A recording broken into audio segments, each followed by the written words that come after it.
श्री गणेशाय नमः। ओम नमो भगवते वासुदेवाय। व्रत कथा श्रृंखला में आज हम आपको श्री सत्यनारायण भगवान की कथा का पाठ कराने जा रहे हैं। इस सत्यनारायण भगवान की व्रत कथा की पूजा विधि।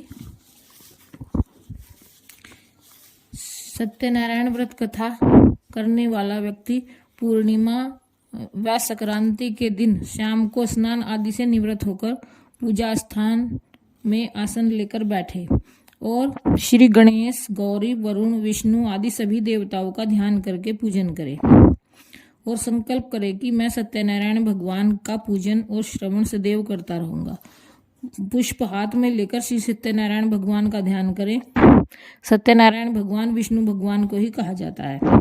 यज्ञोपवीत, पुष्प, धूप, नैवेद्य आदि से युक्त होकर स्तुति करे कि हे भगवान, मैंने श्रद्धा पूर्वक फल, जल आदि सब सामग्री आपके अर्पण की है, इसे स्वीकार कीजिए और सभी आपदाओं से मेरी रक्षा कीजिए। मेरी आपको बारंबार नमस्कार है। इसके बाद श्री सत्यनारायण भगवान की कथा का श्रवण करें। सत्यनारायण भगवान की कथा में केले के पत्ते का विशेष महत्व है। केले के पत्ते खंबे बनाए, आम के पत्ते ले, 5 प्रकार के पत्ते ले, कलश, पंचरत्न, चावल, अबीर, धूप, पुष्पों की माला, श्रीफल, ऋतुफल, वस्त्र आदि नैवेद्य के अलावा यज्ञोपवीत, कपूर, गुलाब के फूल, दीपक, तुलसा का फूल, तुलसा की पत्तियां, पान, पंचामृत, दूध, दही, घी, शक्कर, शहद आदि से प्रसाद बनावे।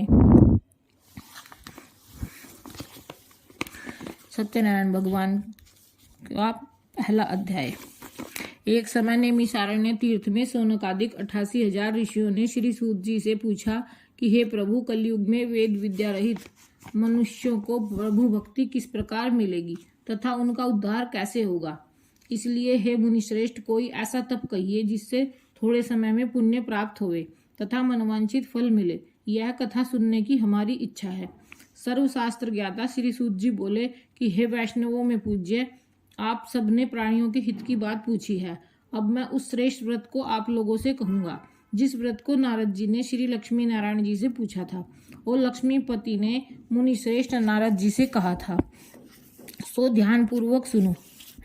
एक समय योगीराज नारद जी दूसरों के हित की इच्छा से अनेक लोकों में घूमते हुए मृत्यु लोक में आ पहुंचे। यहाँ पर अनेक योनियों में जन्मे हुए प्रायः सभी मनुष्यों को अपने कर्मों द्वारा अनेकों दुखों से पीड़ित देखकर सोचा कि किस यत्न के करने से निश्चय ही प्राणियों के दुखों का नाश हो सकेगा। ऐसा मन में सोचकर विष्णु लोक में गए। वहां श्वेत और 4 भुजाओं वाले ईशों के देवों के ईश नारायण को देखकर, जिनके हाथों में शंख, चक्र, गदा और पद्म थे तथा वरमाला पहने हुए थे, उनसे स्तुति करने लगे कि हे भगवान, आप अत्यंत शक्ति संपन्न हैं। मन तथा वाणी भी आपका भेद नहीं पा सकती है। आपका आदि, मध्य और अंत नहीं है। निर्गुण स्वरूप सृष्टि के आदि भूत व भक्तों के दुख को नष्ट करने वाले हो। आपको मेरा नमस्कार है। नारद जी से इस प्रकार की स्तुति सुनकर विष्णु भगवान बोले कि हे मुनिश्रेष्ठ, आपके मन में क्या है? आपका किस काम के लिए यहाँ आगमन हुआ है और निसंकोच आप मुझे यह बताइए। तब नारद जी बोले कि मृत्यु लोक में सब मनुष्य जो अनेक योनियों में पैदा हुए हैं, अपने अपने कर्मों के द्वारा अनेक प्रकार के दुखों से दुखी हो रहे हैं। हे नाथ, मुझ पर दया रखते हो तो बतलाइए कि उन मनुष्यों के सब दुख थोड़े से ही प्रयत्न से कैसे दूर हो सकते हैं। श्री भगवान जी बोले कि हे नारद, मनुष्यों की भलाई के लिए तुमने बहुत अच्छी बात पूछी है। जिस काम के करने से मनुष्य मोह से छूट जाता है वह मैं कहता हूँ, सुनो। बहुत पुण्य देने वाला स्वर्ग तथा मृत्यु लोक में दोनों में दुर्लभ एक उत्तम व्रत है। आज मैं प्रेमवश होकर तुमसे कहता हूँ, सत्यनारायण का यह व्रत अच्छी तरह विधि पूर्वक करके मनुष्य आयु पर्यंत सुख भोग कर तथा मरने पर मोक्ष को प्राप्त होता है। श्री भगवान के वचन सुनकर नारद मुनि बोले कि उस व्रत का फल क्या है, क्या विधान है और किसने यह व्रत किया है और किस दिन यह व्रत करना चाहिए, विस्तार से कहिए। भगवान बोले कि दुख शोक आदि को दूर करने वाला, धन धान्य को बढ़ाने वाला, सौभाग्य तथा संतान को देने वाला, यह व्रत सब स्थानों पर विजय करने वाला है। भक्ति और श्रद्धा के साथ किसी भी दिन मनुष्य श्री सत्यनारायण के व्रत की कथा सुने, वह ब्राह्मणों और बंधुओं के साथ धर्मपरायण होकर पूजा करे। भक्ति भाव से नैवेद्य, केले का फल, घी, दूध और गेहूं का आटा सवाया लेवे। गेहूं के अभाव में साठी का चूर्ण भी ले सकते हैं। शक्कर तथा गुड़ ले और सब भक्षण योग्य पदार्थ को जमा करा के भगवान के अर्पण कर देवे तथा बंधुओं सहित ब्राह्मणों को भोजन करावे। तत्पश्चात स्वयं भोजन करे, भजन गीत आदि का आचरण करे, सत्यनारायण भगवान का स्मरण करता हुआ समय व्यतीत करे। इस तरह व्रत करने पर मनुष्य की इच्छा निश्चय ही पूरी होती है। कलयुग में भूमि पर यही मोक्ष का एक सरल उपाय है। सत्यनारायण व्रत कथा का प्रथम अध्याय संपूर्ण। श्रीमन्नारायण नारायण नारायण, श्रीमन्नारायण नारायण नारायण। श्री सत्यनारायण व्रत कथा दूसरा अध्याय। सूत जी बोले कि हे ऋषियों, जिसने पहले समय में इस व्रत को किया है उसका इतिहास कहता हूँ, ध्यान से सुनो। सुंदर काशीपुरी नगरी में एक अत्यंत निर्धन ब्राह्मण रहता था। वह भूख और प्यास से बेचैन हुआ नित्य पृथ्वी पर घूमता था। ब्राह्मणों से प्रेम करने वाले भगवान ने ब्राह्मण को दुखी देखकर बूढ़े ब्राह्मण का रूप धरकर उसके पास जाकर आदर के साथ पूछा कि हे विप्र, नित्य दुखी हुआ पृथ्वी पर क्यों घूमता है? हे श्रेष्ठ ब्राह्मण, यह सब मुझसे कहो, मैं सुनना चाहता हूँ। ब्राह्मण बोला कि मैं निर्धन ब्राह्मण हूँ, भिक्षा के लिए पृथ्वी पर फिरता हूँ। हे भगवान, यदि आप इसका उपाय जानते हो तो कृपा कर कहो। वृद्ध ब्राह्मण बोला कि सत्यनारायण भगवान मनवांछित फल देने वाले हैं, इसलिए हे ब्राह्मण तू उनका पूजन कर, जिसके करने से मनुष्य सब दुखों से मुक्त होता है। ब्राह्मण को व्रत का सारा विधान बतलाकर बूढ़े ब्राह्मण का रूप धारण करने वाले सत्यनारायण भगवान अंतर्ध्यान हो गए। जिस व्रत को वृद्ध ब्राह्मण ने बतलाया है मैं उसको करूंगा, यह निश्चय करने पर उसे रात में नींद भी नहीं आई। वह सवेरे उठ सत्यनारायण के व्रत का निश्चय कर भिक्षा के लिए चला। उस दिन उसको भिक्षा में बहुत धन मिला, जिससे बंधु बांधवों के साथ उसने सत्यनारायण का व्रत किया। इसके करने से वह ब्राह्मण सब दुखों से छूटकर अनेक प्रकार की संपत्तियों से युक्त हुआ। उस समय से वह ब्राह्मण हर मास व्रत करने लगा। इस तरह सत्यनारायण भगवान के व्रत को जो करेगा वह सब पापों से छूटकर मोक्ष को प्राप्त हो जाएगा। आगे जो पृथ्वी पर सत्यनारायण का व्रत करेगा वह मनुष्य सब दुखों से छूट जाएगा। इस तरह नारद जी से नारायण का कहा हुआ यह व्रत मैंने तुमसे कहा है। हे विप्रो, अब मैं और क्या कहूँ। ऋषि बोले कि हे मुनीश्वरों, संसार में इस ब्राह्मण से सुनकर किस किस ने इस व्रत को किया, हम सब यह सुनना चाहते हैं। इसके लिए हमारे मन में श्रद्धा है। सूत जी बोले कि हे मुनियों, जिसने इस व्रत को किया है वह सब सुनो। एक समय एक ब्राह्मण धन और ऐश्वर्य के अनुसार बंधु बांधवों के साथ व्रत करने को तैयार हुआ। उसी समय एक लकड़ी बेचने वाला बूढ़ा आदमी आया और बाहर लकड़ियों को रखकर ब्राह्मण के मकान में गया। प्यास से दुखी लकड़हारा उनको व्रत करते देखकर ब्राह्मण को नमस्कार कर कहने लगा कि आप यह क्या कर रहे हैं और इसके करने से क्या फल मिलता है, कृपा करके मुझसे कहो। ब्राह्मण ने कहा कि सब मनोकामनाओं को पूर्ण करने वाला यह सत्यनारायण भगवान का व्रत है। इसकी ही कृपा से मेरे यहाँ धन धान्य आदि की वृद्धि हुई है। ब्राह्मण से इस व्रत के बारे में जानकर लकड़हारा बहुत प्रसन्न हुआ। चरणामृत ले और प्रसाद खाने के बाद अपने घर को गया। लकड़हारे ने अपने मन में इस प्रकार का संकल्प किया कि आज गांव में जो लकड़ी बेचने से धन मिलेगा उसी से श्री सत्यनारायण भगवान का उत्तम व्रत करूंगा। यह मन में विचार कर वह बूढ़ा आदमी लकड़ियां अपने सिर पर रखकर जिस नगर में धनवान लोग रहते थे ऐसे सुंदर नगर में गया। उस रोज वहां पर उसे उन लकड़ियों का दाम पहले दिनों से चौगुना मिला। तब वह बूढ़ा लकड़हारा दाम ले और अति प्रसन्न होकर पके केले का फल, शक्कर, घी, दूध, दही और गेहूं का आटा इत्यादि सत्यनारायण भगवान के व्रत की कुल सामग्रियों को लेकर अपने घर गया। फिर उसने अपने भाइयों को बुलाकर विधि के साथ भगवान जी का पूजन और व्रत किया। उस व्रत के प्रभाव से वह बूढ़ा लकड़हारा धनपुत्र आदि से युक्त हुआ और संसार के समस्त सुख भोग कर वैकुंठ को चला गया। श्री सत्यनारायण भगवान व्रत कथा का 2वां अध्याय संपूर्ण। श्रीमन्नारायण नारायण नारायण भगवान नारायण नारायण नारायण। श्री सत्यनारायण भगवान व्रत कथा 3रा अध्याय। सूत जी बोले कि हे श्रेष्ठ मुनियों, अब आगे की कथा कहता हूँ, सुनो। पहले समय में उल्कामुख नाम का एक बुद्धिमान राजा था। वह सत्यवक्ता और जितेंद्रिय था। प्रतिदिन देवस्थानों पर जाता तथा गरीबों को धन देकर उनके कष्ट दूर करता था। उसकी पत्नी कमल के समान मुख वाली और सती साध्वी थी। भद्रशिला नदी के तट पर उन दोनों ने श्री सत्यनारायण भगवान का व्रत किया। उस समय वहां एक साधु वैश्य आया। उसके पास व्यापार के लिए बहुत सा धन था। वह नाव को किनारे पर ठहराकर राजा के पास आ गया और राजा को व्रत करते हुए देखकर विनय के साथ पूछने लगा कि हे राजन, भक्तियुक्त चित्त से आप यह क्या कर रहे हैं? मेरी सुनने की इच्छा है, सो आप यह मुझे बताइए।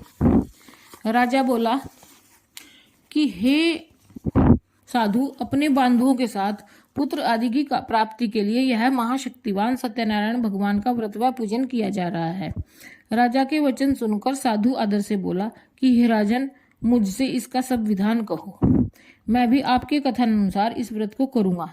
मेरे भी कोई संतान नहीं है और इससे निश्चय ही होगी। राजा से सब विधान सुनकर व्यापार से निवृत्त हो वह आनंद के साथ घर गया। साधु ने अपनी स्त्री से संतान देने वाले उस व्रत का समाचार सुनाया और कहा कि जब मेरे संतान होगी तब मैं इस व्रत को करूंगा। साधु ने ऐसे वचन अपनी स्त्री लीलावती से कहे। एक दिन उसकी स्त्री लीलावती पति के साथ आनंदित हो सांसारिक धर्म में प्रवृत्त होकर सत्यनारायण भगवान की कृपा से गर्भवती हो गई तथा 10वें महीने में उसके एक सुंदर कन्या का जन्म हुआ। दिनों दिन वह इस तरह बढ़ने लगी जैसे शुक्ल पक्ष का चंद्रमा बढ़ता है। कन्या का नाम कलावती रखा गया। तब लीलावती ने मीठे शब्दों में अपने पति से कहा कि जो आपने संकल्प किया था कि भगवान का व्रत करूंगा, अब आप उसे करिए। साधु बोला कि हे प्रिय, इसके विवाह पर करूंगा। इस प्रकार अपनी पत्नी को आश्वासन दे वह नगर को गया। कलावती पितृगृह में वृद्धि को प्राप्त हो गई। साधु ने जब नगर में सखियों के साथ अपनी पुत्री को देखा तो तुरंत दूत बुलाकर कहा कि पुत्री के वास्ते सुयोग्य वर देखकर लाओ। साधु की आज्ञा पाकर दूत कंचन नगर पहुंचा और वहां पर बड़ी खोज और देखभाल कर लड़की के लिए सुयोग्य वणिक पुत्र को ले आया। उस सुयोग्य लड़के को देखकर साधु ने अपने बंधु बांधुओं सहित प्रसन्नचित्त अपनी पुत्री का विवाह उसके साथ कर दिया। किंतु दुर्भाग्य से विवाह के समय वह उस व्रत को करना भूल गया। तब श्री भगवान क्रोधित हो गए और श्राप दिया कि तुम्हें दारुण दुख प्राप्त होगा।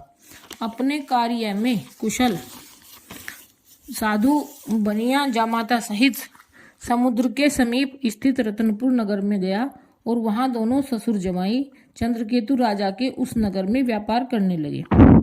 एक रोज भगवान विष्णु श्री सत्यनारायण भगवान की माया से प्रेरित कोई चोर राजा का धन चुराकर भागा जा रहा था। किंतु राजा के दूतों को आता देखकर चोर ने घबराकर भागते हुए राजा के धन को वहीं चुपचाप रख दिया जहां वो ससुर जमाई ठहरे हुए थे। जब दूतों ने उस साधु वैश्य के पास राजा के धन को रखा देखा तो वे दोनों को बांधकर ले गए और प्रसन्नता से दौड़ते हुए राजा के समीप जाकर बोले, यह 2 चोर हम पकड़कर लाए हैं, देखकर आज्ञा दें। तब राजा की आज्ञा से उनको कठोर कारावास में डाल दिया गया और उनका सब धन छीन लिया। सत्यनारायण भगवान के श्राप द्वारा उनकी पत्नी भी घर पर बहुत दुखी हुई और घर पर जो धन रखा था चोर चुरा कर ले गए। शारीरिक व मानसिक पीड़ा तथा भूख प्यास से अति दुखित हो अन्न की चिंता में कलावती एक ब्राह्मण के घर गई। वहां उसने सत्यनारायण भगवान का व्रत होते देखा। फिर कथा सुनी तथा प्रसाद ग्रहण कर रात को घर आई। माता ने कलावती से कहा कि हे पुत्री, अब तक कहाँ रही, वह तेरे मन में क्या है? कलावती बोली कि हे माता, मैंने एक ब्राह्मण के घर श्री सत्यनारायण भगवान का व्रत देखा है। कन्या के वचन सुनकर लीलावती भगवान के पूजन की तैयारी करने लगी। लीलावती ने परिवार और बंधुओं सहित श्री सत्यनारायण भगवान का पूजन किया और वर मांगा कि मेरे पति और दामाद शीघ्र ही आ जावें। साथ ही प्रार्थना की कि हम सबका अपराध क्षमा करो। सत्यनारायण भगवान इस व्रत से संतुष्ट हो गए और राजा चंद्रकेतु को स्वप्न में दर्शन देकर कहा कि हे राजन, दोनों वैश्यों को प्रातः ही छोड़ दो और उनका सब धन जो तुमने ग्रहण किया है दे दो, नहीं तो मैं तेरा धन, राज्य, पुत्र आदि सब नष्ट कर दूंगा। राजा से ऐसे वचन कहकर भगवान अंतर्ध्यान हो गए। प्रातःकाल राजा चंद्रकेतु ने सभा में अपना स्वप्न सुनाया। फिर दोनों वणिक पुत्रों को कैद से मुक्त कर सभा में बुलाया। दोनों ने आते ही राजा को नमस्कार किया। राजा मीठे शब्दों से बोला कि हे महानुभावों, भाग्यवश ऐसा कठिन दुख प्राप्त हुआ है, अब तुम्हें कोई भय नहीं है। ऐसा कहकर राजा ने उनको नए नए वस्त्राभूषण पहनाए तथा उनका जितना धन लिया था उससे दूना धन देकर आदर सहित विदा किया। दोनों वैश्य अपने घर को चल दिए। बोले श्री सत्यनारायण भगवान की जय। सत्यनारायण व्रत कथा का 3रा अध्याय संपूर्ण। श्रीमन नारायण नारायण नारायण, भजमन नारायण नारायण नारायण। श्री सत्यनारायण व्रत कथा का 4था अध्याय। सूत जी बोले कि वैश्य ने मंगलाचार करके यात्रा आरंभ की और अपने नगर को चला। उनके थोड़ी दूर निकलने पर दंडी वेशधारी श्री सत्यनारायण भगवान ने उनसे पूछा कि हे साधु, तेरी नाव में क्या है? अभिमानी वणिक पुत्र हंसता हुआ बोला कि हे दंडी, आप क्यों पूछते हो? क्या धन लेने की इच्छा है? मेरी नाव में तो बेल और पत्ते भरे हैं। वैश्य का कठोर वचन सुनकर भगवान ने कहा कि तुम्हारा वचन सत्य हो। दंडी के जाने पर वैश्य ने नित्य क्रिया करने के बाद नाव को ऊंची उठी देखकर आश्चर्य किया और नाव में बेल पत्ते आदि देखकर मूर्छित हो जमीन पर गिर पड़ा। फिर मूर्छा खुलने पर अत्यंत शोक प्रकट करने लगा। तब उसका दामाद बोला कि आप शोक न करें, यह दंडी का ही श्राप है, अतः उनकी शरण में चलना चाहिए, तभी हमारी मनोकामना पूरी होगी। दामाद के वचन सुनकर वह दंडी के पास पहुंचा और अत्यंत भक्ति भाव से नमस्कार करके बोला कि मैंने जो आपसे असत्य वचन कहे थे उनको क्षमा करो। ऐसा कहकर महाशोकातुर हो रोने लगा। तब दंडी बोले कि हे वणिक पुत्र, मेरी आज्ञा से बार बार तुम्हें दुख प्राप्त हुआ है, तू मेरी पूजा से विमुख हुआ है। साधु बोला कि हे भगवान, आपकी माया से मोहित ब्रह्मा आदि भी आपके रूप को नहीं जानते, तब मैं अज्ञानी कैसे जान सकता हूँ? आप प्रसन्न होइए, मैं सामर्थ्य के अनुसार आपकी पूजा करूँगा। मेरी रक्षा करो और पहले के समान नौका में धन भर दो। उसके भक्ति युक्त वचन सुनकर भगवान प्रसन्न हो उसकी इच्छा अनुसार वर देकर अंतर्ध्यान हो गए। तब उन्होंने नाव पर आकर देखा कि नाव धन से परिपूर्ण है। फिर वह भगवान सत्यनारायण का पूजन कर वह साथियों सहित अपने नगर को चला। जब अपने नगर के निकट पहुंचा तब दूत को घर भेजा। दूत ने साधु के घर जा उसकी स्त्री को नमस्कार कर कहा कि साधु अपने दामाद सहित इस नगर के समीप आ गए हैं।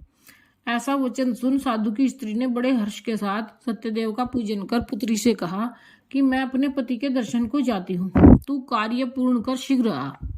माता के वचन सुनकर कलावती प्रसाद छोड़कर पति के पास गई। प्रसाद की अवज्ञा के कारण सत्यदेव ने रुष्ट हो उसके पति को नाव सहित पानी में डुबो दिया। कलावती अपने पति को न देखकर रोती हुई जमीन पर गिर गई।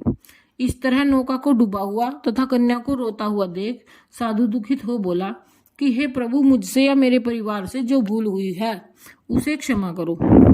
उसके दीन वचन सुनकर सत्यदेव प्रसन्न हो गए और आकाशवाणी हुई कि हे साधु, तेरी कन्या मेरे प्रसाद को छोड़कर आई है, इसलिए इसका पति अदृश्य हुआ है। यदि वह घर जाकर प्रसाद ग्रहण करके लौटे तो इसे पति अवश्य मिलेगा। ऐसी आकाशवाणी सुनकर कलावती ने घर पहुंचकर प्रसाद खाया, फिर आकर पति के दर्शन किए। तत्पश्चात साधु ने बंधु बांधवों सहित सत्यदेव का विधिपूर्वक पूजन किया। उस दिन से वह हर पूर्णिमा को सत्यनारायण भगवान का पूजन करने लगा और फिर इस लोक का सुख भोग कर अंत में स्वर्गलोक को गया। श्री सत्यनारायण व्रत कथा का 4th अध्याय संपूर्ण। श्रीमन नारायण नारायण नारायण भजमन नारायण नारायण नारायण।